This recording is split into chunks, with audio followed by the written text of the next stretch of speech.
فاش كنا صغار الاب ديالي كبرنا على واحد الحكايه ديال هذاك الوليد اللي كان عنده كيمشي كيسرح الغنم.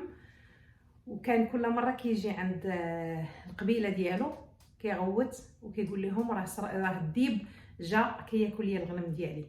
مشاو المره الاولى، مشاو المره الثانيه، دارها بهم شحال من مره، وفي الاخر كيبدا يضحك وكيقول لهم راه غير تفليت عليكم. نهار اللي جاه الديب ديال بصح وبدا كياكل ليه في الغنم ديالو ومشى كيجري عند القبيله، ما تيقوهش لانهم ولفوا فيه الكذوب. دونك هاد الحكايه هذه الاغلبيه ديالنا كبروا بها في عندنا في الاسر المغربيه، يعني كانوا والدينا كيحاولوا يبينوا لنا واحد لي كاركتير اللي ما كيخصهمش يكونوا فينا بالقصص بحال هكا اللي كانت متداوله.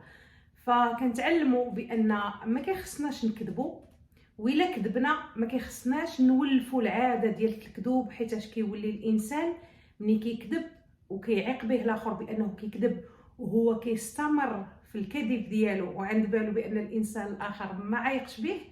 فنهار اللي كتكون شي حاجه مهمه في حياته وكيجي كيطلب المساعده او كيطلب النجده، فاحنا ما كنتيقوهش، لان ديجا ولينا عارفين بان اي حاجه كيخرجها مع فمه فهي كذوب. دونك ما كيخصناش نكذبوا، وحشومه وعيب اننا حنا نكذبوا وحنا كبار. فكانت هذه غير ديك القصه اللي كبرنا بها واللي رباو فينا الوالدين ديالنا، واحد القيم الحمد لله والمبادئ الله يرحم لهم الوالدين عليهم، وشكرا انهم ربونا على هذه المبادئ. كاين اللي يشد هذه المبادئ وكاين اللي يضربها عرض الحائط، ماشي مشكل، ولكن على الاقل على الاقل ربوا فينا وداروا واحد المجهود ديالهم بديك المعرفه اللي هما عرفوا. ولكن شنو مسؤوليتنا حنا تجاه انفسنا؟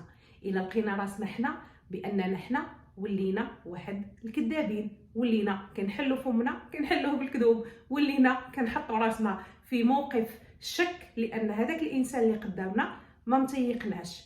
فخصنا نراجعوا انفسنا ونراجعوا شنو كيفاش كنحلوا فمنا، شنو كنقولوا، وما نخافوش من الحقيقه. كاينين الناس اللي ولا عندهم هذاك الكذوب واحد العاده، كيهضر في اي موضوع كيكذب، يعني ولا عندهم عاده. وكاينين الناس كيكذبوا بعض المرات كيتحطوا في شي موقف كيحسوا بانه خصهم يكذبوا باش يفلتوا من هذاك الموقف، ولكن كتبقى الحقيقه والانسان يتحمل المسؤوليه ديالته ويقول الحقيقه، ما يكذبش كما كانت، لانها كتولي عاده.